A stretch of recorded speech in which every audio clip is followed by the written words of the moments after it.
Hitesh, welcome to Leadership Unscripted. His sense of pride.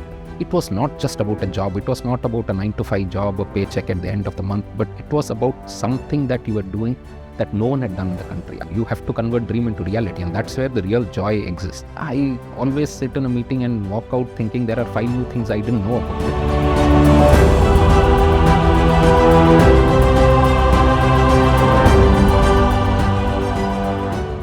Hello and welcome to Leadership Unscripted, where we dive deep into the finest minds in financial services.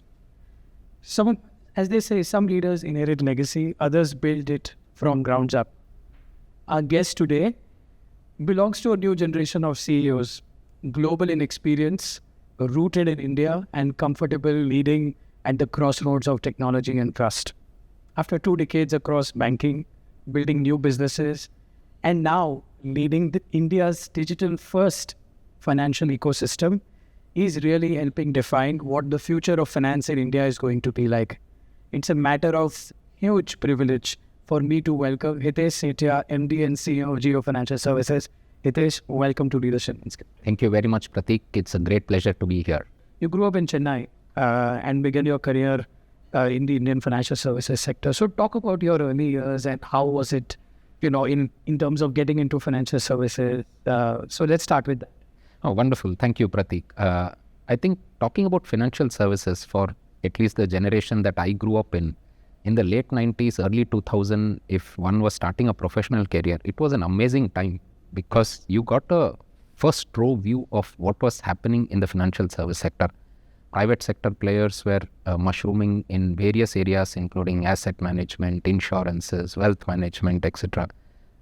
And the breadth of exposure that one got at that time was really outstanding. And in an institution like I joined, which is ICICI, which was at the forefront of making changes at pace, I think it clearly gave me an amazing ringside view, front view of what was going to unfold in the sector.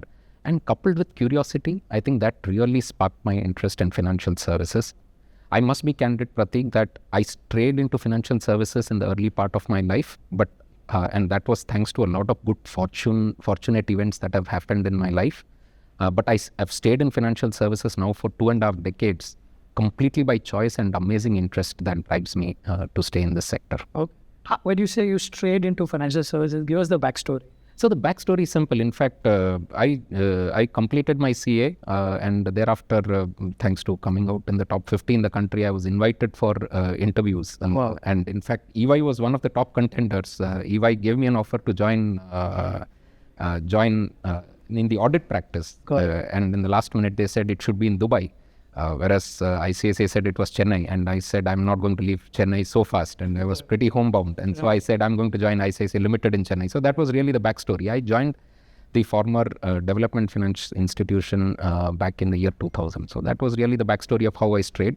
Yeah. At that time, I must again candidly admit I had no idea what was to unfold, and I didn't know that I would spend more than 2 decades in this amazing institution that I had joined, and thereafter. The rest is history. Rest is history, as they say. Yeah. So was there any defining moment or a mentor in your early career which really made you stick to financial services? I would attribute it to the amazing leadership that I was exposed to early on at ICICI. The then CEO, Mr. K.V. Kamath, whom we are blessed to have as our chairman of Jio Financial Services today, and the entire board and the leadership level below the board was outstanding. And I can more or less paraphrase it in, I would say, 3 broad lessons that made me stick to financial services. The one was audacity to dream big. I would walk into ICICI and the audacity to not just be incremental in your thought, but to be foundational in your thought, to be revolutionary in your thought. How can you shape the country? How can you shape the sector? Not just manage every day. How can you really redefine the future? Was something that was really, really motivating. And that momentum was there in the early part of that decade when I had joined, which was really outstanding, and it's a lesson which stays with me till date.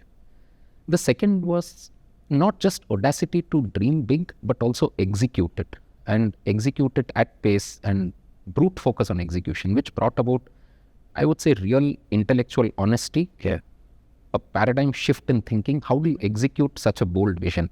I think that was the second lesson. And the third most important lesson, which I tell my team even today, is sense of pride. It was not just about a job. It was not about a 9 to 5 job, a paycheck at the end of the month, but it was about something that you were doing that no one had done in the country. I would go back home and tell my friends and family that, listen, we are doing something which has never been done in the country. It was a real purpose, passion, pride, things which I would say on hindsight, I respect and value so much. I think those are my three sort of key takeaways from the early part of my career at ICICI, which has really shaped my interest in financial services. And I guess it's so relevant even today and everywhere, which is audacity to dream big, and not manage. And I think I'm sure a lot of folks hearing this will actually use this in our day-to-day life. Second, I think which we all forget is after dreaming is the whole rigor in execution. Absolutely.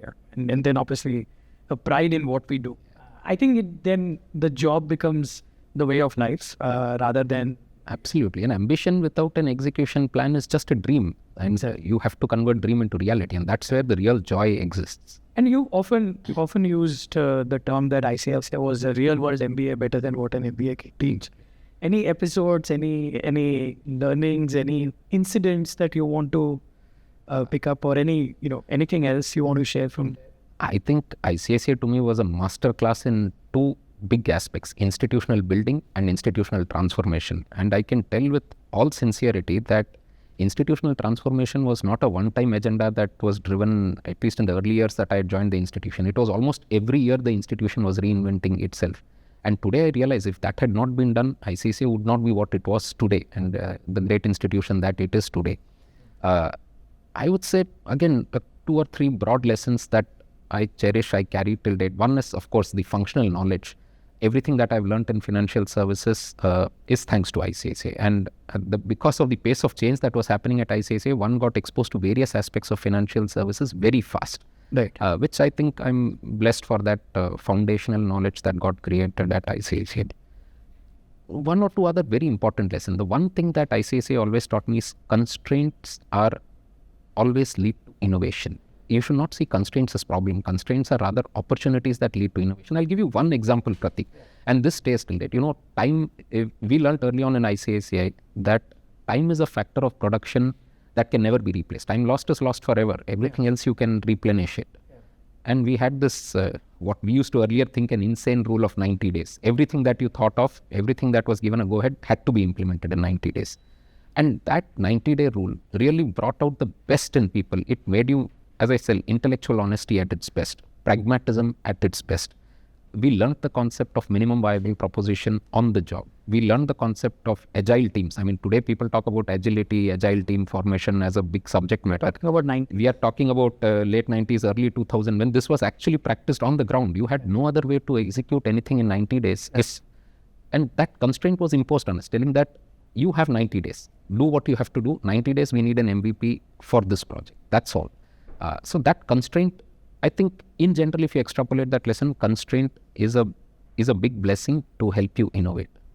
And the third thing that I would say I really learned from ICICI, which is relevant today, is growth will come only from anticipation, not from reaction. Again, what I mean by that is, and when I joined the institution, we were a DFI merging into a bank. And of course, I had my functional job, but I was privileged to witness the institution grow as it was growing. The bank took an early call to say ATMs are probably the way. There were just a few hundred ATMs in the country at that time, and people would still go to bank branches. The bank took a call at that time to say that we are going to invest in 1,000 ATMs. Because the bank management anticipated that banking is going to change from branch to ATM. The bank management anticipated that banking will be done through internet banking. Mobiles practically didn't exist in the early part of 2000. And when smartphones started coming, the institution moved to mobile banking. To me, and if you look at global examples, companies like Apple, companies like Google, all the great companies that have got built, anticipating a trend keeps growth alive. If you react to a trend, you're going to be behind the pack. That's really profound. And also then the audacity to take a bet, which is not incremental. So if you combine all these lessons, I think once you get exposed to this early on in your life, right, I think one can only say I'm privileged and blessed to have got this sort of broad and deep view simultaneously. Correct. And I think that whole concept of frugal innovation, where you are coming with an MVP, really looking making mistakes, learning from it in a short span of time so Yes. that you can keep improving. I think you make a great point. The 90-day rule, invariably mistakes were made, and it was for the leader to say bona fide mistakes are learning episodes. Correct. We will not look at it in any other way except the fact that these are learning episodes from which we can learn and move faster. So you were always encouraged to take bold bets. You were encouraged to fail and fail fast, so that you can learn fast with all bona fide and good measures and intent. So those are the key learnings I would say that ICICI left with me and which I practice till date.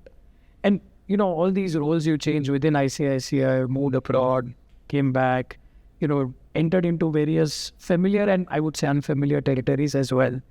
How do you, in all of this, having learned financial services, seeing it ringside, how do you keep the curiosity and the courage of the inner person alive? If you ask me, Pratik, the more I know about something, the more I know how much I do not know about that topic. I mean, let's take the current topic of data science and AI. I always sit in a meeting and walk out thinking there are 5 new things I didn't know about it. That's right. I think there is just so much to learn, and the pace of change today is so much that one always has to keep that childlike enthusiasm and curiosity alive. Then I wake up always thinking I do not know so much, there is so much to learn. I encourage my teams to say never walk into a forum thinking I know it all, because there is someone who is smarter than you in that room. And if you're the smartest in the room, sorry, but you're in the wrong room. No, I agree. And I think it's, new generation CEOs like yourself sharing this view actually validates again the age-old adage that, that curiosity and that, humility is, is the one that keeps on going. Some things are time immemorial, if you ask me, things like being curious. I mean, this is something which has been followed for generations. It is not new. You will have to reinvent yourself. And perhaps the pace of reinvention has just gotten faster now. Earlier, if one could have said that, every few years I'll reinvent. Now, almost every few months you have to reinvent, or literally reinvent yourself on the fly rather. So I think those time-tested lessons have to be practiced even today. Of course, the way in which it is being done is going to change with time. Societal needs are changing. So those things will change, but foundational lessons are still intact. Correct.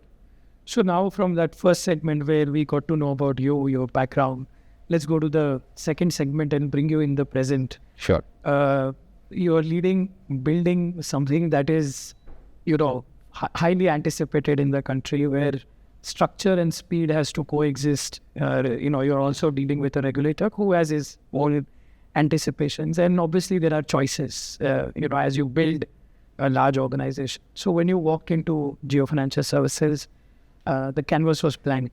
Well, so how did you sort of take that decision, and, how do you decide what not to do first? So early on, again, having spent some time in financial services, and we just spoke about, some things simply are principles which are time tested, which need to continue. Early on, and I think this is perhaps mentioned in our first annual report also, Pratik, what not to do is perhaps the first thing you have to define. Right. And you're so correct in asking that question. And we set ourselves what we call a very simple framework called 4 R's, which is first and foremost, we said reputation above all. We will not do anything that's ever going to tarnish the reputation of Jio brand. And again, truth being told, Jio brand is not a brand that was built by the Jio Finance team. It was a brand that has been built with a lot of hard work, enormous amount of investments by a set of very intelligent people. We have been blessed to inherit the brand. Absolutely. So we will not do anything that's ever going to even put a small black mark on that brand. Never. Absolutely. A small subset of that, and you alluded to that, we are in the regulated setup. Again, regulation in spirit and letter has to be adhered at all times. So nothing will ever be done that's going to be even on the edge of regulation. Forget crossing the boundary of regulation. We said that will not be done in JFS ever. Third, we said return of capital. And again, this is back to basics. In lending business particularly, we have seen number of new age institutions globally as well as in India, which let's say in the quest for a growth metric, end up doing a lot of things which on hindsight, one would say your principal was never going to come back. Why did you in the first place? Cash. Yeah, burning cash. That's not, we will invest cash. We will take our bold bets where we think the trends are supporting those. But to burn cash without an end in sight, is something that we are not going to do. And of course, last one was return on capital, because we are a stock listed company. We have shareholders who have entrusted us with enormous amounts of capital. We have to generate a return for them. So these 4 principles we said are cast in stone, irrespective of the businesses, whether it is lending, investment, insurance, day-to-day banking, it doesn't matter. These principles, we will always operate within this guardrail. Anything outside this, not a chance. Mr. Rajamouli will get one more R after this, RRR, and now 4 times R. Regulation, reputation, return on capital, return off capital. Yes. No, this is fantastic, and just shows highly the focus on running the business in the most prudent manner, and at the same time keeping basics of running business at the center. And you're running several businesses under the Jio Financial Services umbrella. How do you take strategy calls? When sometimes data tells you something else and gut tells you something else. How do you take decisions in terms of where to make your moves? It's an interesting question. See, again, my principle has been, and today data science has evolved, we are able to gather a lot of high frequency data, which till a few years back was just not possible. Talk about digital footprint. Today you can almost precisely measure where is a customer dropping off, and so many other details that we would entirely rely on gut. So I almost think one should certainly listen to data on what decision to be taken. Sometimes even data can tell when the decision needs to be triggered. But 2 things: when to not take that decision, a human in the loop has to take, and when to trigger the decision, if at all that decision needs to be taken, a human being has to take. Again, I'll illustrate a simple example. There's a lot of data that will tell us that investing in gold ETF is probably better than investing in physical gold. There's a lot of literature and a whole worldview that believes in that. Now, in an Indian family context, particularly let's take the scenario of a wedding, you try and put that argument forth. It's not going to go too far. It's going to fall flat on its face. So my own view is listen to data, but human in the loop is going to be extremely important, especially when not to follow that data or when to trigger the action as guided by the data. So I think those are the broad principles we follow. And now that you've actually assembled a fairly large team, diverse businesses, people from different parts of the country have sort of joined here. How many employees? We are about 1,800 plus by now. 1,800 employees. So how do you then create that one culture, one sense of ownership, embedding that combined values when especially when you're sort of driving a large enterprise and bringing so many diverse talents? So I think again, Pratik, we are blessed that we are completely new, and there isn't too many financial institutions that is getting set up in this decade of this size and scale with the capital and the brand that we are blessed with. Absolutely.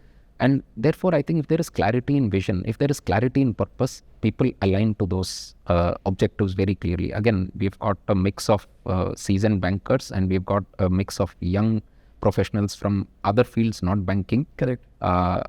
And people finally align to a purpose, irrespective of the background they come from. Once they see that we are set to redefine financial services, we want to simplify financial services for people. All told, amazing progress has been made in the last 2.5 decades that I've been a part of this industry, from standing in the bank branch queue to withdraw cash to now literally forget cash. Let's do UPI, and it's all 24/7 instant. And there are hundreds of other examples like this which has simplified life. Once people see what we are set out to do and how it's changing society for the good, people align very fast. Of course, there are, on a day-to-day basis, there are things which people see differently on how to get it. But the what we have to reach is very clear. And that is tone from the top, which needs to be very clearly set on what we are trying to do. Got it. And given the large canvas that you have, every leader has pressure to deliver visible results quickly. Yeah.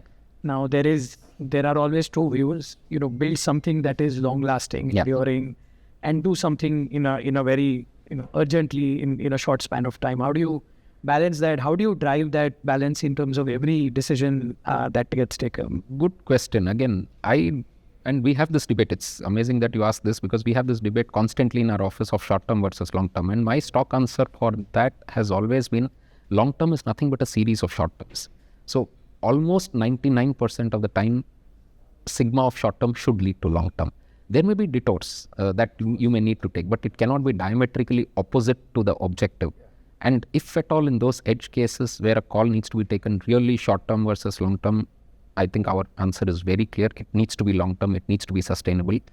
Because again, for an institution like ours, we are blessed with brand. We are blessed with capital. Yeah. We are already stock listed. Why would we do anything other than build this institution for the next many decades, which can redefine financial services? Yeah. I don't see any reason at all. Yeah. And the opportunity to have a clean slate, no legacy. No legacy, exactly. I mean, these are all blessings that we can only count on. That's Absolutely. all. Absolutely. It's so interesting to see the positive side, because everything you do, right from product to acquisition to partnerships, It's a clean slate. it's a clean slate. It's an absolute clean slate and no legacy technology. I think that's the biggest thing, because we all know the journey of transforming legacy technology is easier said than done. Yeah. The journey of forming new technology requires bold calls, but calls taken right or calls taken wrong, which can be course corrected quickly. Correct. I think is perhaps the path for us. It's the difference between living in a fully furnished house and then making changes while you are living in the house. Absolutely. You said. Getting a bare shell. Absolutely. You have a good... We have a bare shell. Fantastic bare shell. So, Hitesh, we spoke about, where Jio Financial Services is today. I think it's a good segment to go into our third module, which is really looking beyond the horizon.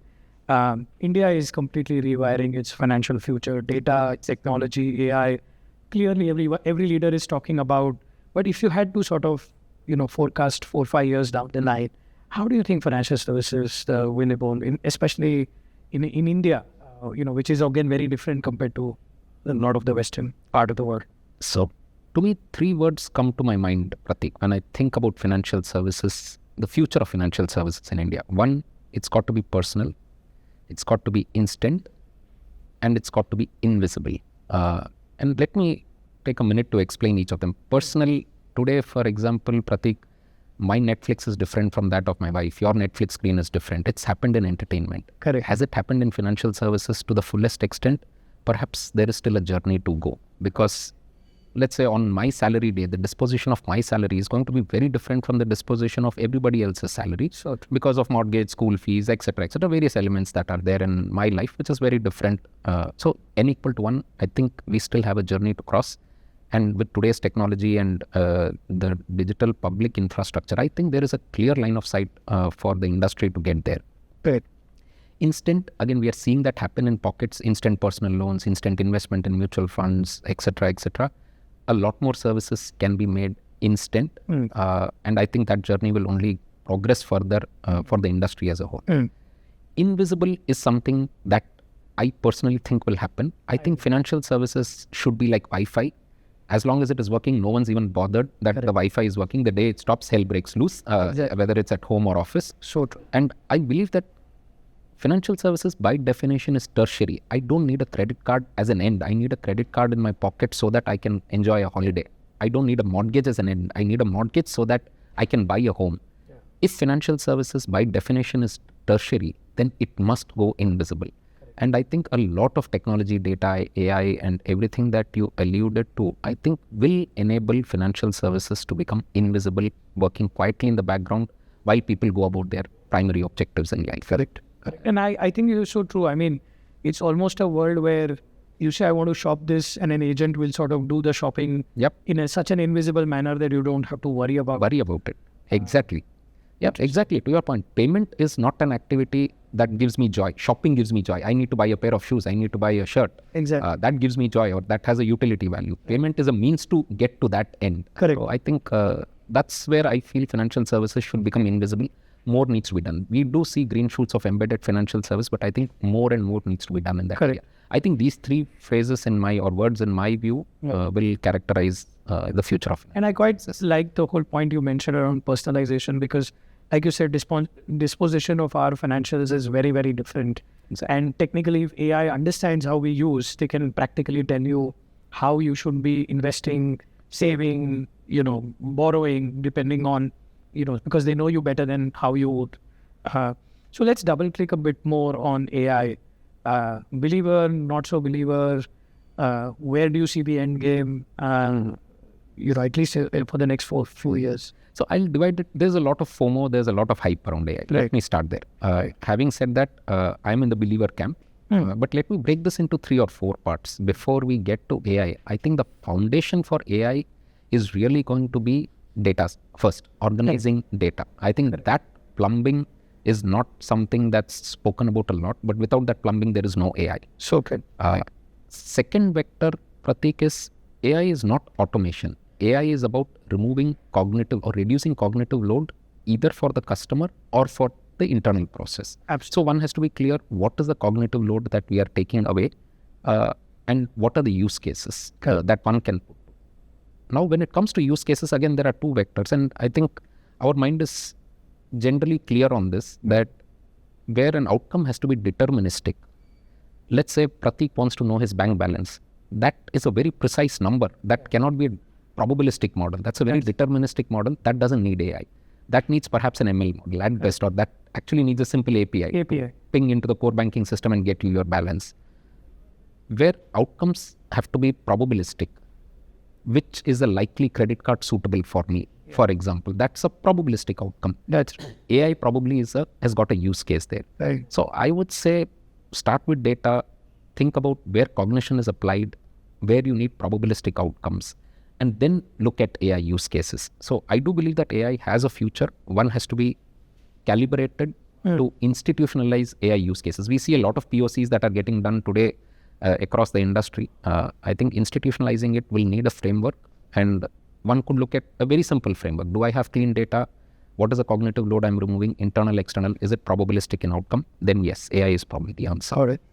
No, and with all of this, message for the younger generation as they're planning to get into financial services or the future financial services leaders, I think the skills that will be a lot more relevant in the next 10 years, what would that be?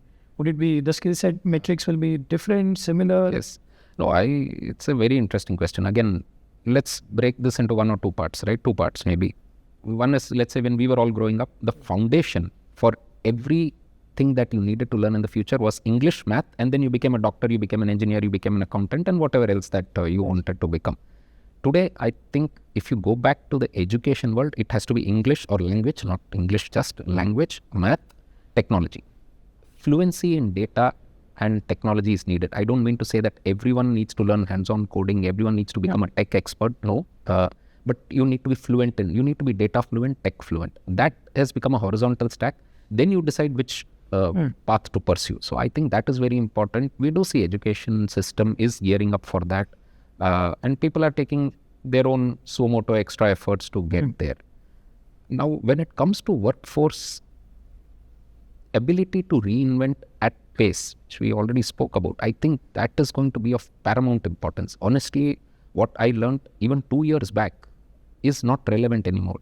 As simple things like MCP protocol, model context protocol, did not exist even 1 year back. That is really changing the way how agentic AI is going to play out in the future. So I think ability to reinvent at pace, literally on the fly, is going to be a defining moment. And second, I would say for the Gen Z, do not forget the time or lesson. Align your passion and purpose to the organization's passion and purpose. That's when the best comes out of it. Again, that's not new, but that's something one has to be really conscious and intentional about making an effort.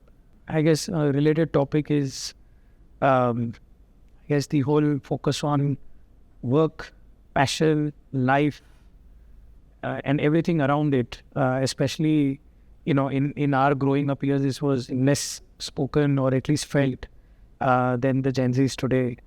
And obviously, given you are an 1800 member team and a lot of new Gen Zs and younger folks also joining in, do you get asked these questions? How do you deal with them? Yeah, of course, we get asked these questions on, how do you manage work-life balance, etc., etc. And my answer is, listen, work and life are not two separate things. Once your purpose, passion is aligned to the organization's objectives and you truly feel pride in what you're doing, of course, there will always be a time of the day when we need to spend time for other things, be it our family, be it our hobbies, etc. And there will be days in the week where we need to make sure that those tasks and objectives get done so that we can make a foundational difference and a positive difference to the organization you're working, to the team you're working, and to the society at large. I think it's all about getting pride and passion aligned. And the rest of it will fall in place. I tell my youngsters in my team that, your money will grow.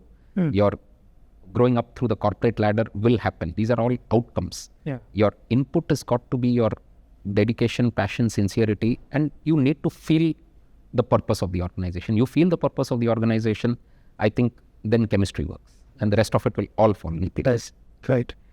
In financial services, which is again so evolved compared to what it was earlier, I think the decision between whom do you compete with, what do you buy, what do you build, fintechs, banks, they are all part of your ecosystem.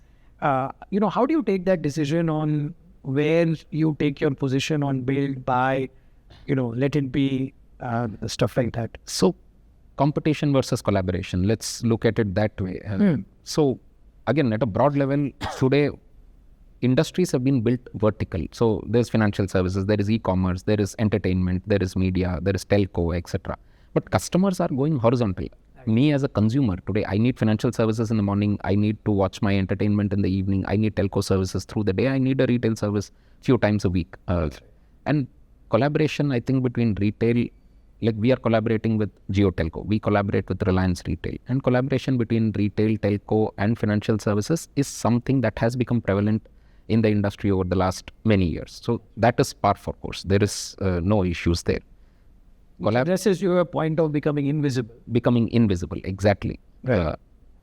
Collaboration with other banks and other institutions. So for example, let's take the next vector. We have collaborated with BlackRock to create an asset manager. Again, complementary strengths are available on the table. BlackRock is the largest asset manager in the world. I mean, there's no need to justify their credentials in asset management, etc. And Jio brings the brand and reach in the country. So it was a perfect marriage, and we are so delighted about that partnership. Similarly, we've announced our intention to enter into a JV with Allianz. Again, complementary, exactly. Allianz is the master of insurance in the world. We bring what we bring to the country in terms of distribution, reach, brand. Again, a marriage which we hope will fructify and flourish in the same way that Jio BlackRock is working out. So complementary strengths can create partnerships. So one is you go through horizontal layers. Second is you create complementary strengths. Third is very interesting, in which I think is unique to financial services, where you can collaborate with competitors. I mean, look at Reserve Bank of India as being so progressive. They have created a co-lending framework. What is co-lending framework? I'm competing with another lender who is perhaps my direct competitor, but we are joining hands together because perhaps I have a greater distribution, that person has got a balance sheet, or vice versa. So co-lending framework as an institutional framework has been created by Reserve Bank of India, and I think competition and collaboration will coexist in the future. I don't see them as being in separate boxes anymore. Clear? No, and I think you mentioned it very well, because as we move to Viksit Bharat and from 4 trillion to 7, 10, whatever is the number, I think unless we don't bring some of these frames in, I think the opportunity will be lost. Yes. And I think you're bringing a lot of variety to the Indian customers, be it the Jio BlackRock, Jio Allianz, really bringing the best of the world, which is again what the Indian customers want is that depth of product at the same time. The horizontals. Yeah, so we are playing on all three vectors as Jio Finance, and there are other examples in the industry as well. You do see collaboration across industry verticals. You do see collaboration with complementary skill sets and collaboration with competitors. You see all three vectors are existing today.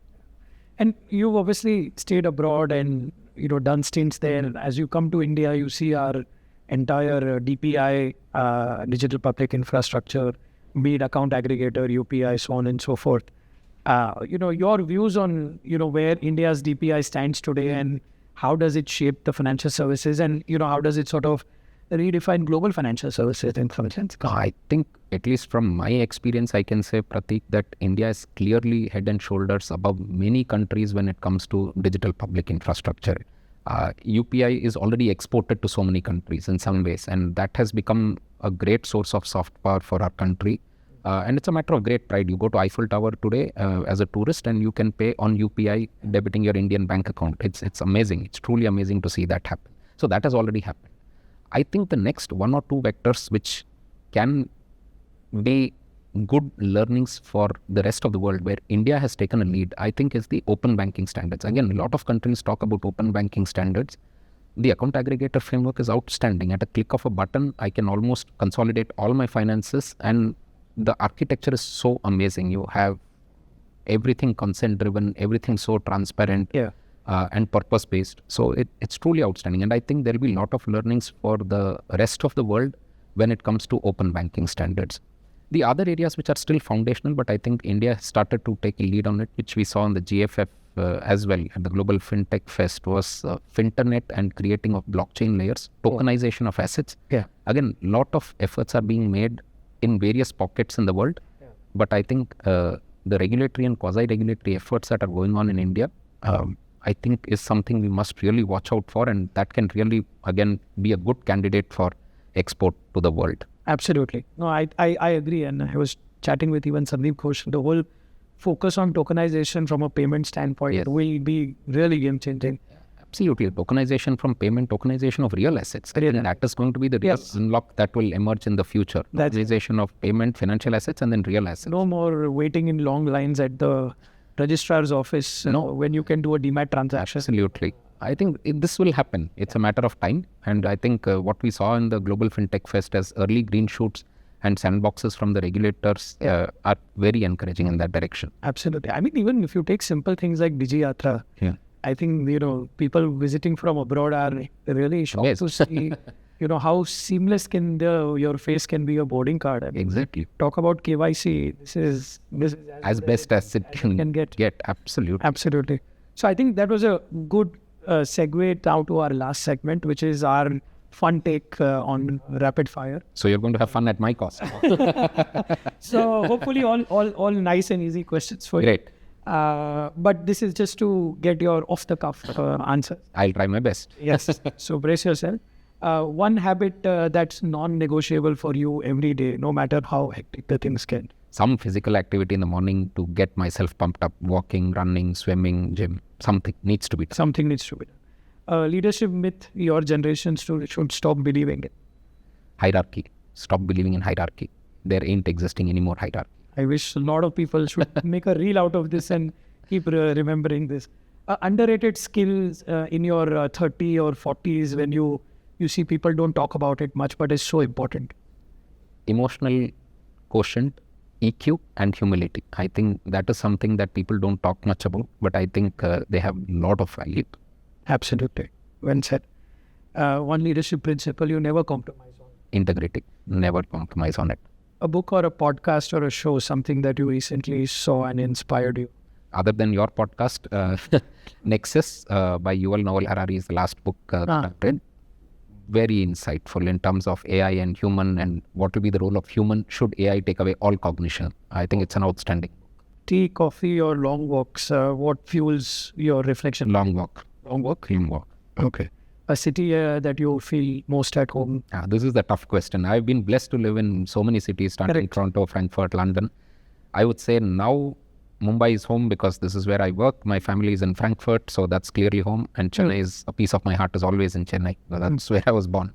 So these three cities I feel always home. If you could mentor a 25-year-old self of yours, what would be the advice you would give? Don't fear failures. Don't fear failure. Be bold. Be more bold. I wish I was more bold when I was young. I think it's so important to keep reminding yourself and keep. I think a lot of folks should read this, should reflect on this, is being bold, more bold, make mistakes. Yeah. Don't shy from don't feel ashamed of making mistakes. It's fine. It's okay to make mistakes so long as we learn, and they're bona fide mistakes. I wish I was more bold. I was more okay to make mistakes. How do you rejuvenate? How do you sort of de-stress beyond physical exercise on weekends? Anything? Reading books, I think that's one thing which always relaxes me a lot. Good. Friends, keep in touch with the old friends, or? Indeed, always. No, always try to reach out to old connections because we are today what we are because of various inputs and support from friends, family. So always stay in touch with them. Make the best attempt that we can. If this episode was replayed 20 years from now, what single line you would want the future CEOs who are young these days to remember you? I would say, has JFS truly redefined financial services in the country? And what is the next 20 years going to look like? I think you have to keep the curiosity mind. Keep looking for opportunities. Keep looking for trends. Don't be reactive. Be proactive. I think that's what I set today in some ways, and that's what I would want 20 years from now, the then CEO of JFS to say that, what's next 20 years and how can we simplify life further. That was really profound. I actually quite enjoyed and learned a lot about you, got a lot of deeper insights of how you think. I'm going to try and make sure I make more mistakes. I be lot more audacious and bold, and have a 90-day plan for a lot of things. Yes. So some fantastic takeaway. Thank you so much for your time, and wishing you continued success at Jio Financial Services. Thank you for spending time with us at Leadership Unscripted. Thank you very much, Pratik. It was such a pleasure talking to you. Thank you. Thank you.